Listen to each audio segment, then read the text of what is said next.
Põe fogo aí. Paz do Senhor, meus irmãos. Amém? Você está feliz aí? Está alegre? Graças a Deus. Minha gratidão ao pastor Vitor Hugo, obrigado. Transmita meu abraço para ele, por favor, pastor Vitor, por esse convite, por essa honra de estar aqui, ao pastor Vitor Sena, ao pastor Rubens. Deus abençoe todos os obreiros dessa casa que me receberam tão bem. Sintam-se abraçados. Pega a sua Bíblia, por favor. Deixa eu ler com você o Evangelho de João, capítulo de número 5. Abre aí, por gentileza. Evangelho de João, capítulo de número 5. Enquanto você abre, eu deixo aqui um abraço da minha igreja, Assembleia de Deus Vitória em Cristo, da minha esposa que está em casa me assistindo. Tem que mandar beijo para os 2 filhos, irmão. Tem um de 5 e um de 4. Se não mandar beijo, dá problema. Então, Rubem e Benjamin, sintam-se abraçados e beijados. Pastor, por que eles não estão aqui? São muito pentecostais. Tem que ir devagar, tem que conhecer a terra primeiro. Benjamin agora aprendeu a adorar, irmão. O problema é que qualquer música que toca, ele adora. Pode ser louvor, pode ser pagode, pode ser funk. Tocou a música, ele levanta a mão e fala: meu filho, essa daí não. Então eles estão lá no Rio de Janeiro. Deus abençoe os meus tesouros. Thaís, Rubem e Benjamin. João capítulo 5, você encontrou? Evangelho de João, capítulo de número 5. Amém? Vamos ler? Diz assim, ó. Passadas essas coisas, havia uma festa dos judeus, e Jesus foi para Jerusalém. Existe ali, junto ao portão das ovelhas, um tanque, chamado em hebraico de Betesda, o qual tem 5 pórticos, em algumas versões, 5 alpendres. Neste, jazia uma multidão de enfermos, cegos, coxos e paralíticos, esperando que a água se movesse, porque um anjo descia de tempos em tempos, agitando-a. E o primeiro a entrar no tanque, uma vez a água agitada, sarava de qualquer doença que tivesse. Estava ali um homem enfermo, havia 38 anos. Jesus, vendo deitado, sabendo que estava assim há muito tempo, perguntou: quer ser curado? E o enfermo respondeu: Senhor, eu não tenho ninguém que me ponha no tanque quando a água é agitada. Quando tento entrar, outro enfermo chega antes de mim. Então Jesus disse: levante-se, tome o seu leito e ande. Vou repetir: levante, tome e ande. Imediatamente o homem se viu curado e, pegando o leito, começou a andar. Aquele dia era sábado, por isso os judeus disseram ao que tinha sido curado: é sábado e esse dia você não tem permissão para carregar o leito. E ele respondeu: o mesmo que me curou me disse: pegue o seu leito e ande. Perguntaram-lhe: quem é o homem que disse isso a você? Pegue o seu leito e ande. E aquele que tinha sido curado não soube responder, porque Jesus tinha se retirado por haver muita gente naquele lugar. Mais tarde, Jesus encontrou ele no templo e disse: olhe, vejo que foi curado, não peques mais, para que não te aconteça coisa pior. O homem se retirou e disse aos judeus que tinha sido Jesus que o havia curado, e por isso os judeus começaram a perseguir Jesus, porque fazia essas coisas no sábado. Mas Jesus lhe disse: o meu Pai trabalha até agora, e eu trabalho também. Amém. Eu gosto do início desse texto aqui, porque ele diz que havia uma festa. Eu gosto dessa expressão porque, não sei se você sabe, mas os judeus comemoram suas vitórias com festas. Existe aí uma média de 7 grandes festas por ano, e todas as festas que são comemoradas no âmbito, naquele calendário judaico, eles são comemorados através de vitórias. O princípio é muito simples: aquilo que não nos matou, a gente festejou. Ou seja, não nos destruiu, virou sinônimo de festa. E tem algumas que são muito conhecidas, muito comuns para a gente, como por exemplo, a festa da Páscoa. A festa da Páscoa, ela faz referência à saída do povo do Egito. E o princípio é simples: se o Egito não nos matou, festa. Por exemplo, festa dos tabernáculos ou das cabanas, faz referência à travessia do povo pelo deserto. Porque se o deserto não nos matou, festa. Por exemplo, festa do Pentecostes, ou festa das semanas, que faz referência às primeiras colheitas, os primeiros frutos, porque se a fome não nos matou, se a terra nos abençoou, festa. Então tudo aquilo que não matava o povo, virava sinônimo de uma festa, e por isso, todo judeu maior de idade, no raio de 25 quilômetros, quando acontecia uma grande festa, ele migrava, ele ia para aquele ambiente. E Jesus também foi, o texto diz que ele foi para lá. Ele está cumprindo o papel, ele está indo para aquele ambiente, para aquele lugar de festa. Só que aqui tem um detalhe, quero ressaltar isso com você. Ele foi, pastor, mas não entrou.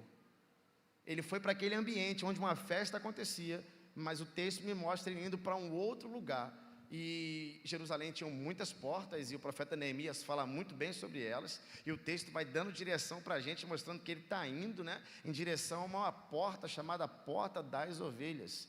Pastor, que porta é essa? Uma porta que passava os animais que seriam sacrificados na ocasião da festa. Pastor, tem o que do outro lado? Não tem glamour, né? Não tem gente arrumada. Atrás dessa porta não tem ninguém festejando, não tem ninguém comemorando nada, muito pelo contrário. Atrás dessa porta tem gente doente, coxo, paralíticos, cegos, leprosos. E aí fica a pergunta que não quer calar: por que Jesus vai para um ambiente onde está acontecendo uma festa, e ao invés de ele entrar nesta porta que chamavam de porta formosa, uma porta que brilhava, uma porta coberta de cobre, de prata, e ele, em vez de entrar nesse ambiente de festa, ele desvia e vai em direção a uma porta chamada Porta das Ovelhas? Por que ele não entra no lugar onde as pessoas estão comemorando, mas vai entrar no lugar onde as pessoas estão doentes?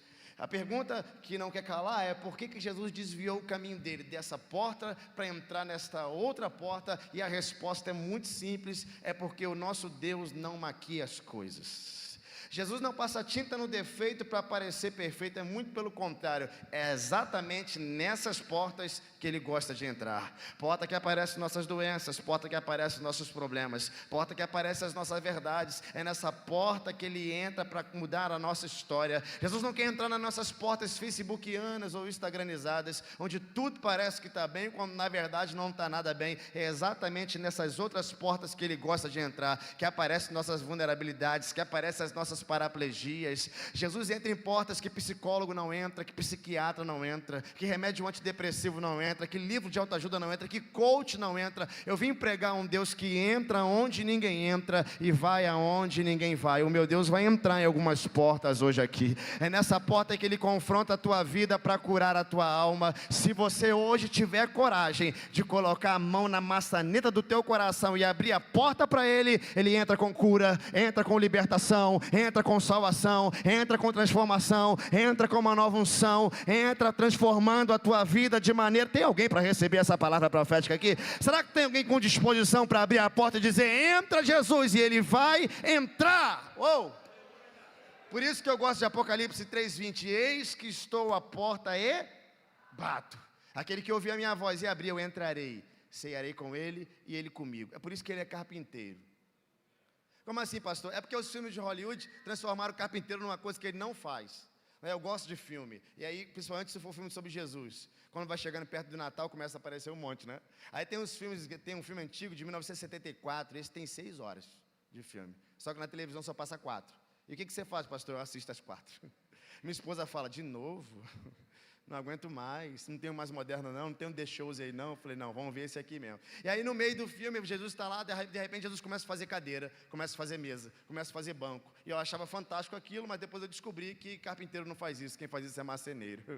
Porque marceneiro é que faz móvel. Pastor, carpinteiro não sabe fazer? Pode saber fazer, mas não é a função dele. Função de fazer móvel, cadeira, banco é do marceneiro. Pastor, o carpinteiro faz o que então? O carpinteiro faz a estrutura da casa que ele levanta, e o marceneiro decora a casa que o carpinteiro levantou. Porque o meu Deus não é Deus de decoração, o meu Deus é Deus de estrutura. Deus não quer te decorar para você parecer melhor, não quer te dar uma bolsa, não quer te dar um carro novo, só para você postar uma foto bonita e falar: tá tudo bem. Não é assim que o nosso Deus trabalha. Ele entra onde ninguém entra e faz o que ninguém faz. Deus mexe com a estrutura do homem, Deus fundamenta a vida de pessoas. Casas estruturadas por Deus não caem com tempestades, ministérios estruturados por Deus não caem por causa de afronta, pessoas estruturadas por Deus não param por causa de rejeição, porque tudo aquilo que o céu estrutura na terra, a terra não consegue derrubar. Eu estou sentindo uma presença poderosa. Eu tenho uma palavra profética para a sua vida. Se o céu sonhou algo a teu respeito, a terra vai ter que dar o jeito dela e se enquadrar naquilo que o céu começou. Será que tem alguém para reagir a isso aqui? Quando o céu decreta algo lá, a terra tem que obedecer a ele aqui. É um princípio, irmão, o céu manda na terra. Eu gosto daquele paralítico de Marcos capítulo 2, aquele que vem por cima do telhado. Você deve ter conhecido essa história. Marcos capítulo 2 diz que um paralítico veio por cima do telhado, Jesus curou ele. São 2 paralíticos, 2 pessoas que têm uma doença incapacitante, não conseguem andar, precisa de ajuda de alguém. Só que um está em João 5, tanque, e o outro está em Marcos 2, telhado. Um está no tanque e o outro está no telhado. Pastor, Por que um está no tanque e o outro está no telhado? É porque o do telhado tem amigos. O texto diz que 4 amigos viram o problema dele e disseram: te levar no lugar que a gente pode resolver. Pegou cada um na ponta da maca, começou a carregar ele. Pastor, qual é o nome deles? Não sei. Eles não têm nome, não têm título, não são conhecidos, não estão bombando na internet, mas sabem exatamente aonde leva alguém, quando esse alguém precisa ir. Eu coloquei o nome dele, pastor Vitor Sena. Qual o nome? Carregadores de maca. Gente que não está preocupada em ser aplaudido, que não está preocupada em receber elogios, que não está preocupada em ter seguidores, mas está muito preocupado em pegar alguém que precisa e levar para casa, onde Deus pode resolver o problema. Então o que eles fazem? Pega cada um na ponta da maca. Eu acredito sinceramente que Deus vai levantar aqui nessa igreja muitos carregadores de maca. Gente que não estão preocupados em serem elogiados, que não estão preocupados em bombar em lugar nenhum, mas estão preocupados em dizer: tem alguém na minha casa que precisa ir para a casa do meu pai, e eu vou ser canal para ele entrar naquele lugar e receber de Deus. Então o que eles fazem? Eles vão carregando o homem. Quando chega na porta não conseguem entrar, está cheio. O que eles fazem? Vão pelo telhado. É um estilo de carregador de maca que eu gosto, aqueles que não desistem nunca. Então eles vão por cima do telhado, sobem pela parede. Pastor, subiram como? Sei lá, irmão. Eu sei que eles deram um jeito e subiram, abriram um buraco no telhado e desceram exatamente onde Jesus estava. Quando eles descem o homem, Jesus olha para o alto e fala assim: teus pecados estão perdoados. Irmão, eu imagino a decepção dos caras. O que ele falou? Pecado? Imagina o outro falando assim: você queria ouvir o quê? E ele dizendo: eu queria ouvir, levanta e anda, ué. Ele cura, ele manda pegar a maca e ir embora. Mas quando chegou na vez do meu amigo, ele vem falar de pecado. Mas irmão, olhe para cá. O que adianta ele dizer levanta e anda se por dentro a alma dele está paralítica? Que adianta dizer levanta e anda se por dentro ele está andando de cadeira de rodas, se por dentro ele está com uma deficiência? Porque a gente não serve a um Deus que trabalha por fora e mexe por dentro, irmão. A gente serve a um Deus que mexe por dentro e você reflete por fora. Eu realmente não sei o nível dos seus problemas, se é no corpo, se é na alma, se é por dentro ou se é por fora, mas eu sei que o remédio para o teu problema hoje se chama Jesus de Nazaré. Ele entra onde ninguém entra. Será que tem alguém para reagir a isso aqui? Faz o que ninguém pode fazer, opera onde ninguém pode operar. O remédio que ele usa é sangue vertido na cruz do Calvário. O método é graça abundante e o resultado é salvação eterna para a sua vida e para a sua alma. Será que alguém pode me ajudar a adorar? Cadê meu amigo do teclado? Se ele puder me ajudar aqui, ele está ali, ó. Pastor, o que te chamou a atenção nesse texto? Eu vou te dizer o que foi, verso de número 6. O que acontece aqui? Jesus entra num lugar e o texto me dá uma informação, no mínimo curiosa. Ele diz assim, ó: e ele sabia que ele estava assim há muito tempo. Irmão, Jesus sabia que o cara estava doente há 38 anos. Isso é porque só curou agora. Você não faz pergunta para a Bíblia, não? Eu faço. Eu vou para o quartinho e falo assim: eu não entendi nada. Por que esse cara só foi curado agora? E Deus começou a me ministrar algumas coisas no meu coração. E entre essas coisas ele disse: olha, Miguel, presta atenção numa coisa. Tem coisas, escute isso aqui por favor, que se forem liberadas para a sua vida antes do tempo, você não vive a plenitude e Deus não glorifica o nome dele. E vou te dar um exemplo. Lembra quando Pedro estava lavando as redes, decepcionado, não conseguiu pescar nada? Jesus se aproxima dele e o texto fala assim, ó: e Jesus viu 2 barcos. Se aproximou do barco de Pedro, virou para ele e falou assim: Pedro, me empresta teu barco. Pedro emprestou o barco. Jesus afastou o barco da terra, subiu no barco, pregou no barco, salvou no barco, desceu do barco, virou para Pedro e falou assim: agora vai lá e lança a tua rede. O que ele diz? Frase famosa, conhecida: Senhor, tentei fazer a noite inteira e não consegui, mas sob a tua palavra eu vou lá. Ele vai. Quando ele volta com um milagre. Você percebeu? Jesus viu, mas não agiu. Viu, mas primeiro pediu, usou, pregou, salvou. Deixa eu te falar algo aqui. É possível que Deus use o teu barco antes de liberar o teu milagre. Porque Deus não vai parar uma obra porque a gente tem um problema, irmão. Presta atenção, quando você se permite ser usado para alguém, quando você está precisando que alguém seja usado para você, você está mandando um recado para o mundo espiritual. E qual é? Esse problema não vai parar nada daquilo que Deus começou a fazer comigo. Quando você está disponível, mesmo precisando de ajuda, você está dizendo para o teu deserto: você tem tempo para acabar. Você está dizendo para o teu vale: você não para nada na minha vida. Você está dizendo para as tuas dificuldades que ela não tem poder de impedir aquilo que Deus colocou colocou na sua mão. Será que alguém aqui tem coragem de reagir no meio de um problema e dizer: Senhor, eu posso estar sendo amassado, mas me usa se o Senhor quiser, me coloca lá de novo, me faz voltar a pregar, me faz voltar a cantar, me faz voltar a viver o que eu vivia. Pelo amor de Deus, meu irmão, não pare por causa dos seus problemas, mas reafirme em cima deles que você é imparável.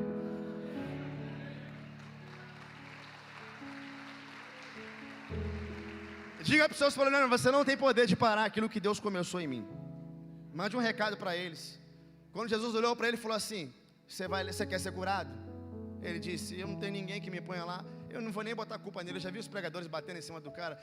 Ele não perguntou se você quer ser curado, então responde: quero. Mas irmão, depois de 38 anos, o risco de você colocar a fé em cima de outras coisas quando o tempo do milagre demora é muito fácil. Ele começou a acreditar no tanque, começou a acreditar na água, começou a acreditar no anjo que descia.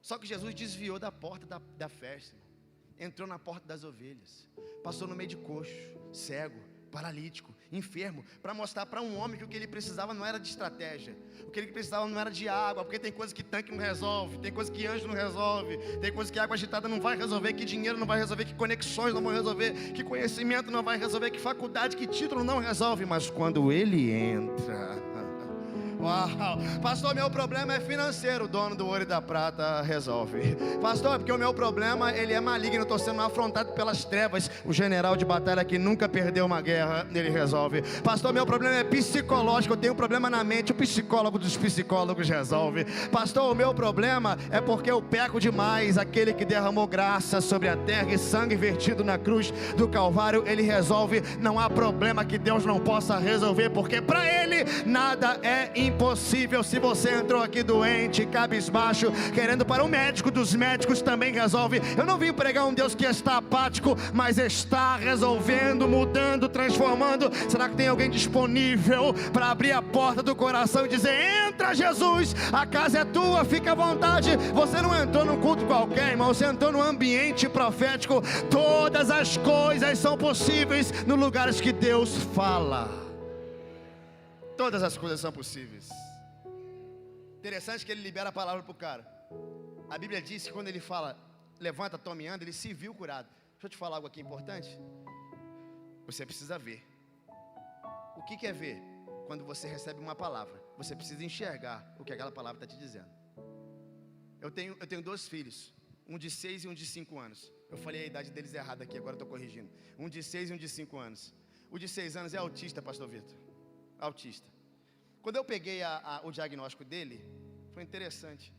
Eu peguei o diagnóstico, falei: uau, ele é autista. Falei com algumas pessoas, falei com uma pessoa que estava do meu lado, muito próxima de mim. Falei: olha, o Benjamin é autista. Ela olhou para mim e disse assim: que pena, porque agora ele vai ser dependente de você a vida inteira. Irmão, quando aquela palavra veio, o que eu visualizo dele não tem a ver com dependência. Então quando aquela palavra veio, uma outra palavra voltou. E qual foi? Eu falei: mentira! A pessoa se assustou. E eu falei assim: ele vai crescer, vai ter filhos, vai ter ministérios, ele vai dar frutos, ele vai ser homem de Deus, ele vai se formar, vai ser faculdade, vai trabalhar, ele vai ser uma pessoa que vai viver um tempo extraordinário. Porque palavras contrárias não podem apagar uma visão que você carrega da palavra de Deus. Palavras contrárias não são mais poderosas do que palavras proféticas. Será que tem alguém carregando uma palavra profética dentro de você para dizer: vai mudar na minha casa, vai mudar no meu trabalho, as trevas não vão me parar, os problemas não vão me consumir? Você precisa carregar uma palavra profética e liberar ela no mundo espiritual. Quando você libera, irmão, tudo se transforma. Tu tem alguém para liberar sobre a tua casa aqui? Você está na super quarta, então libere uma super palavra para a tua casa. Vai dar certo. Você precisa liberar. Não permita que palavras contrárias abafem aquilo que Deus já te mostrou. Não permita. Jesus se aproxima do homem e libera uma palavra para ele, diz assim: ó, você vai levantar, vai tomar o leito e vai sair andando. Escuta isso aqui, quando ele manda levantar, ele não está só dizendo que ele tem que sair da condição de deitado para a condição de pé. Levantar aqui, irmão, ele está dizendo: chegou a hora de você sair dessa condição que você está há muito tempo. Quando ele diz toma o leito, ele está dizendo: pega na tua mão aquilo que te mantém deitado. E quando ele diz anda, ele está dizendo, você vai andar onde nunca andou e carregar aquilo que te carregou. Uau, isso é forte. Pastor, não vou levar leito não. Vou levar para quê? Fiquei tanto tempo em cima disso. É bom, leva sim. Porque quando você leva o leito, você lembra de onde Deus te tirou e mostra para aquele problema que Ele não te parou. Porque tem coisas, olha para cá, isso aqui é sério. Tem coisas que você vai carregar a sua vida inteira. Não é uma palavra de maldição, é porque a gente se converte, mas não tem amnésia. Deixa eu te contar uma coisa aqui, é pertinente. Nós estamos no Setembro Amarelo. Meu pai se matou quando eu tinha 4 anos de idade. Eu nunca vou esquecer disso. Eu posso ter 100 anos, eu sempre vou lembrar que um dia meu pai tirou a própria vida dentro da nossa casa. E eu vou lembrar disso sempre. Só que escute, quando a palavra profética entra, aquilo que te parava não te para mais. Me explica melhor, pastor. É porque aquilo que te carregava hoje é você que carrega. Escute, quando Deus entra na vida de alguém, você passa a não ser conhecido por aquilo que sofreu, mas ser conhecido por aquilo que venceu. Pastor, mas ele faliu 6 vezes, mas na 7ª conseguiu, resolveu andar. Pastor, fulana foi traída, disse que não se relacionava mais com ninguém, nada. Deus já preparou um homem de Deus para ela, vai casar mês que vem. Pastor, fulano estava um projeto frustrado, falou que nunca mais vinha à igreja. Olha onde ele está sentado aqui, resolveu andar. Eu tenho uma palavra para a sua vida, 3 verbos de ação que vão mudar a tua história. Hoje você levanta, hoje você toma um leito e cruza aquelas portas de nariz em pé andando. Tem alguém para receber isso aqui? Você não entrou aqui para sair do mesmo jeito, mas entrou para sair de pé e com a cabeça erguida. Você precisa agarrar palavras proféticas. Eu não recebo palavra negativa não, irmão. Vem na minha direção às vezes uns profetas com cara de mal. Não sei se você já viu algum deles. Eu via que você ia atravessar um grande vale. Na minha cabeça eu falo, está repreendido. Quero vale nada. Eu vi um deserto na sua vida. Teve um que falou, eu via você de terno, gravata, com uma maleta na mão, um deserto que nunca acabava. Eu falei assim, meu Deus, está repreendido isso. Pastor, o senhor não entra em deserto não? Tem 2 tipos de deserto, irmão. Um deserto que Deus te leva e o deserto que você mesmo entra. O deserto que Deus te leva é aquele que Ele te sustenta. O anjo desce para servir, você aprende a vencer tentação. Mas tem deserto que a gente mesmo entra, esse é mais difícil, que a gente tem que sair sozinho. Então quando alguém profetiza algo assim, eu não pego não, só pego coisa boa, irmão. Eu era diácono ainda, um profeta falou para mim assim, pastor Vitor, vai viajar. No outro dia eu comprei uma mala. Minha esposa falou, vai viajar? Eu falei, vou lá para onde? Sei lá, ele não falou. Mas eu peguei. Só ligo coisa boa, irmão. A gente, lá em casa é proibido ser negativo. De vez em quando eu acordo de manhã falando, o dia não está legal. Minha esposa, o dia está ótimo, o dia vai ser maravilhoso. Eu chamo meus filhos, irmão, boto os 2 na minha frente e falo assim, repita comigo, você é bonito, eu sou bonito. Diga, eu sou saudável, eu sou saudável. Eu sou inteligente, eu sou inteligente. Desse tamaninho, irmão. Aí ele chega e fala, pastor, está fazendo o quê? Está robotizando o menino? Não, estou profetizando. Quando alguém disser para eles assim, ó, você é feio, ele vai falar, mentira, meu pai falou que eu sou bonito e eu acredito. Irmão, libere palavras sobre a tua vida, sobre a tua casa. Não permita que a nebulosidade entre dentro do teu lar. A gente acorda de manhã e fala assim, o dia hoje vai ser extraordinário. Ah, que chuva abençoada. A medida que está chovendo é a medida das bênçãos que Deus vai derramar sobre a nossa vida. Ai, está muito calor. Não, Deus é que está arrancando algumas coisas que tem que arrancar para elevar o nível de intimidade. Seja positivo, seja profético, libere palavras boas, não leve palavras negativas para sua casa. A Bíblia, ela nos ensina a ver, porque a forma que nós nos vemos, assim nós somos. É o que diz Provérbios. Então veja, ele libera a palavra do homem, o homem levanta e vai. Agora sim, eu preciso ser muito realista contigo aqui. Pastor, eu recebi tudo que o senhor falou, vou sair por aquelas portas andando, cabeça erguida. Fique animado, mas saia consciente que sempre vai ter fariseu no meio do caminho. Pastor, fariseu não era uma seita que existia antigamente? Fariseu é uma seita que nunca morreu, irmão. E eu vou te explicar quem são eles. O que o cara faz? Pega o leito e começa a andar. É sábado tem uma lei rígida. Ele pega a cama e começa a andar. O fariseu aparece e fala assim, ei, quem te deu autorização?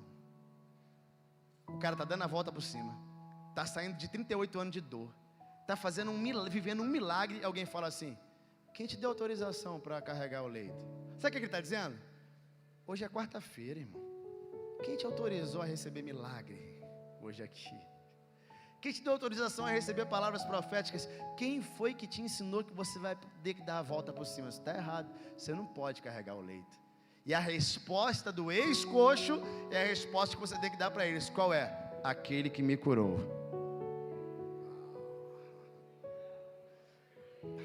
Sabe o que ele está dizendo? O que vocês não puderam fazer, ele fez. E se ele fez e me mandou andar, ninguém vai poder parar aquilo que ele começou a fazer. Será que tem alguém entendendo isso aqui? Se o céu sonhou algo a teu respeito, a terra não para, teus inimigos não param, as afrontas não param. Se o céu começou uma obra, você tem ministério. Deixa eu te falar um negócio, Deus colocou algo no meu coração aqui para a tua vida. Você acha que o tempo passou, que a sua idade já deu, que você não tem mais jeito para a tua vida, para o teu ministério? Está enganado. Se o céu te deu um ministério, Deus vai te surpreender aí. Será que tem alguém para pegar essa palavra profética? Ei, 2023 é um ano para muita coisa ser vivida ainda. Se prepare para as surpresas de Deus para todos aqueles que não estão olhando para os lados, mas estão olhando fixos para o alvo, que é Jesus. Está dizendo: eu não vou parar de andar. Diga para quem está do seu lado: eu não vou parar de andar. Você continua andando. E eles vão andando. Só que o fariseu é esperto. Escute isso aqui é fantástico. Ele muda a estratégia. E ele diz assim: ah, é? Você não vai parar não? Ok. Quem te curou? E sabe o que o cego responde? O coxo responde? Não sei. Ô irmão, isso aqui não mexe com a tua cabeça não? Não sabe? Jesus te cura e tu não sabe que é Ele? Eu tenho um quartinho lá, pastor. Eu vou para lá, sabe? Fecha a porta e fala assim: Senhor, eu não entendi nada. Porque não tem coisa melhor para tu entender o texto bíblico do que perguntar quem escreveu, né? Aí eu falo: Senhor, eu não entendi nada, me explica isso aqui. Como é que o cara é curado por Jesus e não sabe que foi Jesus que curou? E na hora aquela palavra veio no meu coração: Miguel, presta atenção numa coisa: cura não converte. Quantos curados você não conhece? Que receberam cura aqui e não estão mais aqui? Que receberam bênçãos, que mudaram de vida aqui do teu lado e estão afastados ou desviados. Sabe por quê? Porque você não conhece Jesus quando Ele te cura, você conhece Jesus quando Ele te perdoa. Porque cura opera no corpo, perdão opera na alma. Você não conhece Jesus quando Ele te libera palavras proféticas, ou quando Ele faz milagres com você, mas quando Ele te arranca do lamaçal do pecado, te coloca na casa dEle e fala: a eternidade está te esperando. Você conhece Jesus quando você se arrepende e entrega a sua vida para Ele. Porque Satanás tem essa mania de querer te lembrar o teu passado para te aprisionar nele, mas Jesus, Ele também tem uma mania. Qual é, pastor? De te lembrar que Ele pagou um preço por você e preparou um futuro poderoso para a sua vida. E é isso que eu estou fazendo aqui, repetindo para você lembrar que Deus plantou a eternidade no teu coração. Nem o pecado vai conseguir te afastar dele, porque hoje você entrou num ambiente profético e vai sair transformado pela palavra dele. Tem alguém para reagir a isso aqui hoje? Eu acredito nisso. Eu lembro quando os irmãos da igreja queriam orar pelo Benjamin. Aí foram lá, pastor, fazer oração. Vamos orar, pastor, para ele ser curado. Deus colocou no meu coração, falou: Miguel, não deixa não, porque eu não te dei doença, eu te dei uma benção. Aí eu falei: ó, irmão, não precisa orar por ele não, deixa ele assim. Aí, eu não sei se você sabe, mas muitos autistas têm deficiência num ponto, mas do outro lado eles são altamente inteligentes. Ele começou a ler com 3 anos. E ele é muito literal. O que é isso, pastor? Tudo que eu falo para ele é verdade. Se eu falar para ele assim: vai chover daqui a 1 minuto, ele vai sair lá fora e vai ficar esperando a primeira gota de chuva, irmão, até cair. Ele já sabe que no dia 7 de outubro a gente vai fazer uma viagem. Todo dia ele fala: falta 40 dias. No outro dia: falta 39, né, pai? Agora falta 38, né? No dia 7 ele vai acordar e vai falar: é hoje. Porque ele é literal. Estava sentado ele e minha esposa na mesa. Estava passando uma música na televisão, pastor. A música do Morada. A música dizia assim, ó: ele entrou em casa, ele está na mesa, ele nos observa e sabe que o esperamos. Falando de Jesus. Ele está sentado na mesa e começou a tocar a música. Quando ele olhou para a televisão, que a música disse: ele entrou em casa, Benjamin, pum, olhou para a porta. Ficou olhando. Aí a música disse: ele está à mesa. Benjamin olhou para a cadeira e ó, puxou, irmão. Aí a música disse: ele nos observa, o menino. Ficou de pé. Minha esposa falou: Benjamin, você está bem? E ele disse: mamãe, Deus está aqui. Uau. Então escute, irmão, no dia que eu disser para ele, que eu não disse ainda, mas que eu disser para ele: Benjamin, você sabia que Jesus ressuscita mortos? Sabe o que ele vai fazer, irmão? Ele vai entrar no velório, vai chegar perto do morto, ele vai dizer: meu pai falou que o Senhor Jesus ressuscita. Ele vai orar, e a probabilidade de o defunto levantar é quase de 100%. Por quê, pastor? É porque ele não tem dupla opinião, irmão. Ele não pensa: será que merecia? Será que Deus quer curar? Será que hoje é dia de levantar? Será que Deus está com vontade? Porque na cabeça dele é o seguinte: meu pai falou que levanta, então levanta e ponto final. Eu quero te convidar hoje, nessa super quarta, você ser literal. Se Deus disse que cura, Ele cura. Se Deus disse que liberta, Ele liberta. Se Deus disse que visita leito de hospital, Ele visita. Se Deus disse que levanta o caído e coloca entre os príncipes, Ele coloca entre os príncipes. Será que tem uma geração que entrou aqui hoje para ser literal? Literalmente a Bíblia. Ei, não entre nesse ambiente apenas porque você se sente bem. Entre para arrancar um milagre, dizer: eu acredito no meu Deus, Ele é literal. Tem alguém para receber essa palavra profética? Se você recebe isso, fique de pé no seu lugar e me ajude a adorar a Ele aqui nessa noite. Onde está o louvor? Cadê? Tinha um garoto cantando aqui. Pode ser: a morte venceste, o véu tu rompeste? Pode ser? Pastor, o cara recebeu a cura? Recebeu, irmão. E o que fez? O que aconteceu com ele? Encontrou com Jesus no templo. Isso aqui é fantástico. Ele encontra com Jesus no templo e para do lado dele. E aí Jesus diz para ele assim: ó, olhe, vejo que foi curado, hein? E ele responde: uau, verdade. Aí ele diz, Jesus diz para ele assim, ó: peca mais não, viu? Pastor Vitor, olha a diferença de mensagem. Mensagem no tanque: receba, levanta, fica de pé. Mensagem no templo: peca mais não, hein? Irmão, pergunta para você que é inteligente: Jesus sabe ou não sabe o que Ele fez para estar naquela condição? Sim ou não? Ah, irmão, responde. Sim ou não? Sim, Jesus sabe. Quem não sabe, pastor? Quem não sabe é a gente. Irmão, nós lemos aqui, se eu não me engano, 18 versículos. 18 versículos a respeito de um homem que levantou. É uma história detalhada. Tem aonde ele estava, tem quanto tempo ele estava, tem Jesus falando com ele, tem a palavra que ele recebeu, mas não tem nenhum versículo aqui dizendo o que fez ele cair, qual foi o pecado que ele cometeu para estar naquela condição. Não tem aqui, não mostra. Mostra só como ele levanta, mas não mostra como ele cai. Por quê? Porque a Escritura está mais preocupada em mostrar como é que você volta do que como você vai.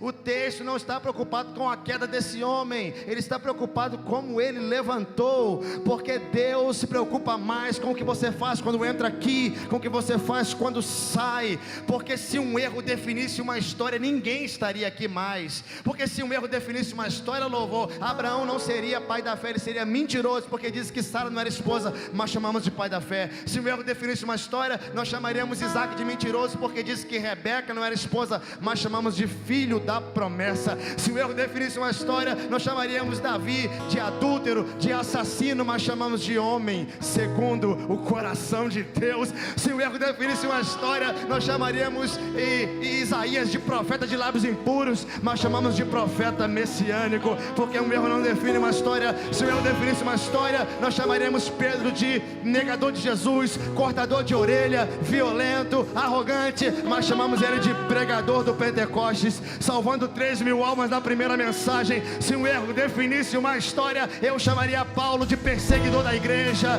de apedrejador de crente, de matador de cristão, mas chamamos de pregador dos gentios, o maior escritor de toda a Bíblia. O que você fez não vai contar quem você é, porque a graça está sobre...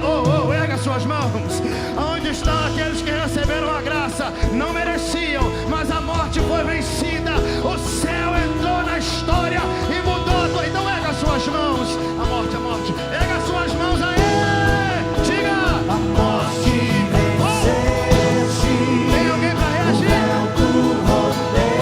Diga: a tumba vazia.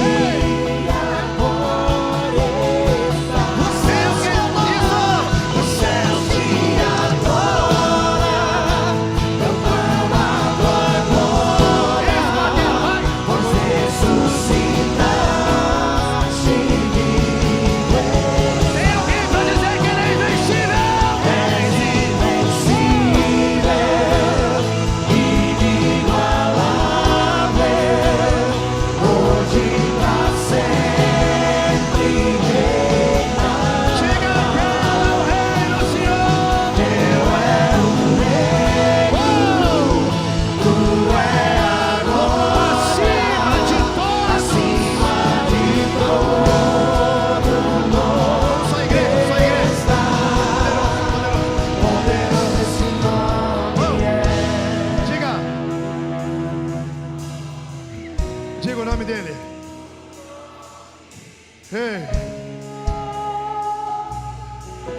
Porque Deus o exaltou e lhe deu um nome que está acima de todo nome. E o nome dele será Deus Forte, Pai da Eternidade, Conselheiro, Príncipe da Paz. Quando o nome de Jesus é liberado, as cadeias não resistem, os demônios têm que sair, as trevas não podem permanecer. Eu estou liberado em nome de Jesus. Você é livre para vencer. Tem alguém para reagir? Isso é poderoso, esse nome. Ele é poderoso. Segura. Ei, você pode sentir a presença dele aqui? Oh, se você ouviu essa palavra, ela mexeu no seu coração, e aí dentro algo está movendo em você, e você está desviado, afastado dos caminhos do Senhor. Ou talvez você nunca aceitou o Senhor Jesus. Pastor, eu venho aqui, eu gosto da igreja, eu me sinto bem, mas eu nunca fiz isso. Chegou a hora de você fazer, porque a minha Bíblia diz que aquele que confessa perante os homens, o Pai confessará, e aquele que nega perante os homens, Deus o negará perante os anjos que estão no céu. Então, se você precisa fazer isso, voltar para Jesus, ou aceitar Ele pela primeira vez. Pastor, me desviei. Volte hoje para casa. Nós vamos orar por você. Vai acontecer o que, pastor, quando o senhor orar? Deus vai escrever o teu nome no livro da vida. E se prepare para viver um tempo extraordinário de Deus.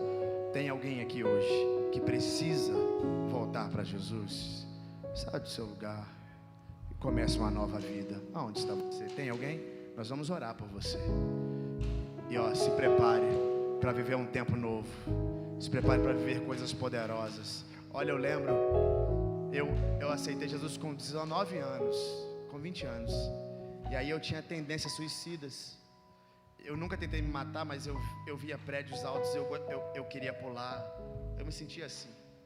Quando eu entrei naquela igreja batista, com 30 membros, eles começaram a cantar em espírito e em verdade. Aquela música entrou em mim. E eu comecei a me questionar, por que eu tenho que entregar minha vida para o Senhor? E a música me respondeu, ela disse, para te adorar, ó Rei dos Reis, foi que eu nasci. Quando eu levantei a mão para Ele, eu cruzei aquelas portas, uma voz falou no meu ouvido e disse assim, Miguel, a partir de hoje, você nunca mais vai querer pular de prédio, porque eu vim para te dar vida e vida em abundância. Eu entendi que não tem maldição hereditária que resista a alguém que tem aliança com Deus. Por isso eu comecei a declarar, não era nem casado ainda, mas eu comecei a dizer, meus filhos vão crescer, meus netos vão crescer, meus bisnetos vão crescer, e a minha geração vai dar certo, porque eu estou naquela casa. Através de você, a tua família pode ser transformada, há um legado de Deus para ser transformado. Então volte para Jesus agora. Onde está você que precisa fazer isso? Tem alguém? Sai do seu lugar, nós vamos orar. Isso, meu filho, venha. Que coragem. Isso. Cadê? Tem mais alguém? Isso, minha irmã, vem. Estou sentindo a presença dele aqui. Aonde está você? Afastado dos caminhos do Senhor, que precisa voltar para casa. Fica aqui alguém com ele. Isso, pastor. Aonde você está? Tem mais alguém? Você é livre para mudar a sua história. Você é livre para transformar a sua vida. Volte para casa. Oh Espírito de Deus, Deus quer tirar você daquele tanque e colocar você no templo. O lugar da tua história não é construído lá fora, é aqui.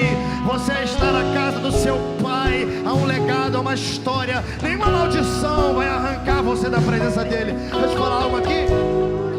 Talvez você tenha feito aliança com outros deuses e você sente medo de vir para cá. Deixa eu te dizer, não tem Deus maior do que o nosso. Eu arrisco a te dizer, sai daí, vem para cá, e mal nenhum vai te acontecer, porque ninguém quebrou as minhas pernas, nem da minha família. Nós somos livres porque servimos ao Deus que pode todas as coisas. Então mude a sua história. Tem mais alguém nessa noite? Meu coração ainda está acelerado. Eu tenho alguns rápidos minutos para insistir com você, para você mudar a tua história. Pastor, por que o senhor insiste? É porque eu acredito. Irmão, eu estou numa igreja linda. Eu escutei um pouco da história dessa igreja. Você não pode vir aqui só para ouvir música, só para ouvir uma palestra. Essa igreja está com as portas abertas porque ela está desfalcando o inferno e povoando o céu. É para isso que nós estamos aqui. Foi por isso, foi por isso que eu cheguei aqui, porque todos aqueles que estão hoje aqui afastados e desviados não vão permanecer. Meu Deus te achou e vai te trazer de volta para casa. O teu lugar é em casa. Tem mais alguém? Eu preciso que você venha. Nós temos pouco tempo. Isso, venha, minha querida. Espírito Santo de Deus, aonde você está? Tem mais alguém que precisa voltar para Jesus, ser transformado por Ele? Tenha coragem. Olha, deixa eu te falar uma coisa. Deus é reagente. Deus age, você age, Deus reage. Você vem, Ele vem. Você bate, a porta abre. Você busca e encontra. É assim que funciona. Então haja, dê um passo à frente e mude a sua história para sempre. Oh, eu estou sentindo Ele. Oh, presença poderosa. Pastor, o que é isso? É o Espírito, é o dono da casa que está dizendo: você é meu. Não adianta andar em lugares que andou, fazer as coisas que fez. Eu vi quem você fez, conheço o teu passado, conheço o teu presente, mas estou escrevendo uma nova história para você. Oh, tem alguém para reagir a isso aqui? É Espírito de Deus, Ele está na casa. Isso, minha filha, venha esse casal. Espírito Santo, onde está você? Tem mais alguém? Isso, venha. O Espírito de Deus. Eu tenho mais. Já quero convidar o pastor para subir. Tem mais um minuto. Um minuto. Há um minuto. O céu está festejando, como disse o pastor aqui. Os anjos estão dando uma festa. E o inimigo que se rasgue, mas nós vamos perder ninguém. A família e da nova vida vai prevalecer. Onde está você? Tem mais alguém? Isso, meu filho. Aonde está? Volte para casa. Volte para casa. Isso. Tem mais duas jovens vindo aqui. Que coragem. Pastor, demorou muito. Você não sabe as lutas que elas travam? Você não sabe as guerras que elas travaram para chegar até aqui? Mas de uma coisa eu sei. A partir de hoje, aquele que peleja por elas é o Deus que nunca perdeu uma guerra. E sabe, pastor Rubens, tem mais. Quando o céu abrir e nós formos arrebatados, elas vão ouvir a voz do Senhor dizendo: vinde a mim, benditos de meu Pai. Pessoas vão ficar na rua pensando: o que aconteceu com a igreja da Vida Nova? Desapareceu. Algumas pessoas vão dizer: algumas pessoas ficaram lá, mas aqui não. Todos irão sumir, porque todos irão ser lavados e remidos pelo sangue de Jesus e alcançados pela graça. Eu pergunto pela última vez para passar para o pastor: tem mais alguém que precisa fazer isso? Sai do seu lugar. Tem mais alguém? Mais uma pessoa. Isso, meu jovem, venha. Isso, você é muito importante. Cadê? Tem mais alguém? Eu te chamo pela última vez. Se você precisa fazer isso, sai do seu lugar. Aonde está você? Tem mais alguém para a gente orar? Não tem? Deus colocou no meu coração que está faltando gente aqui. Vença. Vença. Sai do seu lugar. Isso, tragam ela. Isso, volte para casa. Espírito Santo, volte para casa. Oh, será que você pode se alegrar? Oh, Espírito de Deus. Ei, traga ela, isso.